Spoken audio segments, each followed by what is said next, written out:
ગુજરાતના આજના સૌથી મોટા અને ખાસ કરીને તાજા સમાચારની અંદર આપનું હાર્દિક સ્વાગત છે। ગુજરાતમાં આજે પણ ચોમાસું સક્રિય છે। દક્ષિણ ગુજરાત, સૌરાષ્ટ્ર અને મધ્ય ગુજરાતમાં અનેક સ્થળોએ ભારે વરસાદની શક્યતા છે।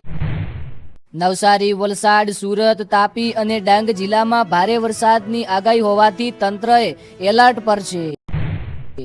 અમરેલી, ગીર સોમનાથ, ભાવનગર અને જૂનાગઢ જિલ્લામાં પણ ભારેથી અતિ ભારે વરસાદ પડવાની સંભાવના। અમદાવાદ, ગાંધીનગર, મહેસાણા, ખેડા અને આણંદ જિલ્લામાં ગાજવીજ સાથે હળવાથી મધ્યમ વરસાદની શક્યતા જોવા મળી રહી છે। આગામી 3 થી 5 દિવસ સુધી ગુજરાતમાં વરસાદી માહોલ રહેવાની સંભાવના જોવા મળી રહી છે। નીચાણવાળા વિસ્તારોમાં પાણી ભરાવાની શક્યતા હોવાથી લોકોને સાવચેત રહેવાની સૂચના આપવામાં આવી રહી છે। નદી, નાળા અને ચેકડેમમાં પાણીની આવક સતત વધી રહી છે। માછીમારોને આગામી 2 દિવસ સુધી દરિયો ન ખેડવાની સલાહ આપવામાં આવી છે। વીજળીના કડાકા અને 40 થી 50 કિમીની ઝડપે પવન ફૂંકાવાની શક્યતા જોવા મળી રહી છે। હાલ ગુજરાત તરફ કોઈ સત્તાવાર વાવાઝોડું સક્રિય નથી, પરંતુ સિસ્ટમના કારણે વરસાદનું જોર વધી રહ્યું છે। ગુજરાતના ખેડૂતો માટે ખાસ કરીને નવા સમાચાર। કપાસ, મગફળી, મકાઈ, ડાંગર અને સોયાબીનની વાવણી મોટા ભાગના જિલ્લાઓમાં પૂર્ણ થવાના આરે છે। ભારે વરસાદવાળા વિસ્તારોમાં ખાતર અને જંતુનાશક દવાનો છંટકાવ ટાળવાની સલાહ આપવામાં આવી છે। ખેતરમાં પાણી ભરાય તો તરત જ નિકાલ કરવાની કૃષિ વિભાગે અપીલ ખેડૂતોને કરી છે। વરસાદને કારણે કેટલાક પાકમાં ફૂગજન્ય રોગનો ખતરો વધી શકે છે। કૃષિ યુનિવર્સિટીઓએ ખેડૂતોને હવામાન મુજબ ખેતીનું આયોજન કરવાની સલાહ આપી છે। ડેમોમાં પાણીની આવક વધતા સિંચાઈ માટે સારા સંકેત મળી રહ્યા છે। ખેડૂતો માટે ખુશખબર। પીએમ કિસાન અને સરકારી યોજનાને લઈને સૌથી મોટા સમાચાર।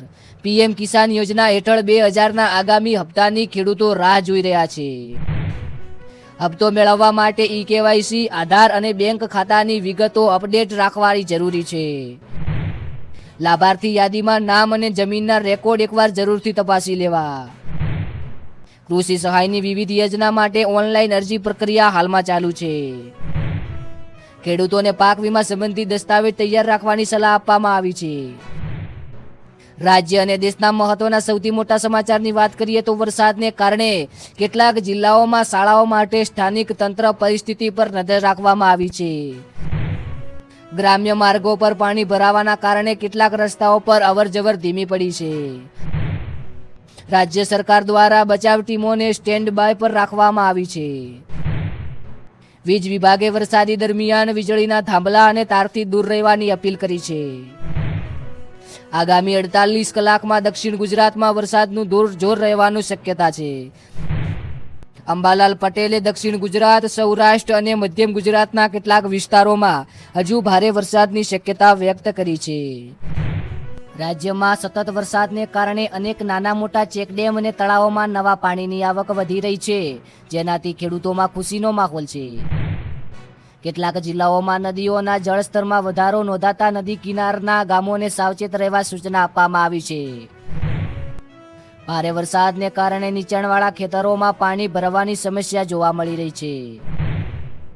કપાસના પાકમાં વધુ ભેજને કારણે જીવાતનો ઉપદ્રવ વધી શકે છે, સમયસર નિયંત્રણ રાખવા સૂચના અપાઈ છે। મગફળીના પાકમાં પાણી લાંબા સમય સુધી ભરાઈ ન રહે તેની ખાસ કાળજી રાખવાની સલાહ આપવામાં આવી છે। ડાંગરની રોપણી મોટા ભાગના જિલ્લાઓમાં ઝડપથી આગળ વધી રહી છે। વરસાદી વાતાવરણને કારણે શાકભાજીના પાકમાં ફૂગજન્ય રોગોનો ખતરો વધી શકે છે। પશુપાલકોને પશુઓના શેડમાં પાણી ન ભરાય તેનું ખાસ ધ્યાન રાખવા જણાવ્યું છે। કૃષિ નિષ્ણાતોએ વરસાદ વચ્ચે ખાતરનો ઉપયોગ જમીનની સ્થિતિ જોઈને જ કરવાની સલાહ આપી છે। આગામી થોડા દિવસ સુધી ખેડૂતોને હવામાનની આગાહી જોઈ જ ખેતી કામનું આયોજન કરવાની સલાહ આપવામાં આવી છે। ઘણા ગ્રામ્ય વિસ્તારોમાં વરસાદથી કાચા રસ્તાઓને નુકસાન પહોંચતા વાહન વ્યવહાર ધીમા પડ્યા છે। ત્યારબાદ વાત કરવામાં આવે રાજ્યના અનેક જળાશયોમાં પાણીનો સંગ્રહ સતત વધી રહ્યો છે, જે સિંચાઈ માટે સારા અને ગુડ ન્યૂઝ છે। કેટલાક જિલ્લાઓમાં વરસાદને કારણે બજારમાં શાકભાજીની આવક પર અસર જોવા મળી રહી છે. કૃષિ વિભાગે ખેડૂતોને પાક વીમા સંબંધિત તમામ દસ્તાવેજો સુરક્ષિત રાખવાનું જણાવ્યું છે. પીએમ કિસાન યોજના હેઠળ નવા લાભાર્થીઓને ચકાસણીની પ્રક્રિયા વિવિધ રાજ્યમાં ચાલુ છે.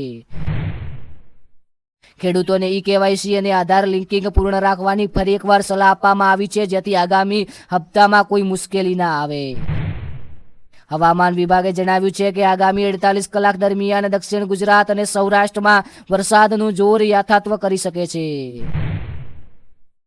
ખેડૂતો માટે આજના સૌથી મોટી સલાહ વાત કરવામાં ભારે વરસાદ દરમિયાન ખેતરોમાં પાણી ન ભરાઈ રહે તેની ખાસ કરીને કાળજી રાખવી. આ હતા ગુજરાતના સૌથી મોટા અને તાજા સમાચાર. સારા લાગ્યા હોય તો વિડીયોને એક લાઈક કરી નાખજો અને ગુજરાતના ખેડૂત મિત્રોને એક નમ્ર વિનંતી કે અમારી સાથે જોડાવા માટે ચેનલને સબસ્ક્રાઇબ કરી બેલ આઇકનને ઓન કરી નાખજો, જેથી તમામ ગુજરાતના તાજા સમાચાર સૌપ્રથમ તમારા સુધી પહોંચે. આટલું કરી કોમેન્ટની અંદર ફક્ત તમારો તાલુકો અથવા ગામનું નામ જરૂરથી લખજો, જેના કારણે આવનારા નવા સમાચારની અંદર તમારા તાલુકા ગામના સૌથી મોટા સમાચાર સૌપ્રથમ હું તમને આપી શકું. તો બધા મારા ભાઈઓના ખૂબ ખૂબ આભાર. મળીએ એક નવા વિડીયોની અંદર. Thank you.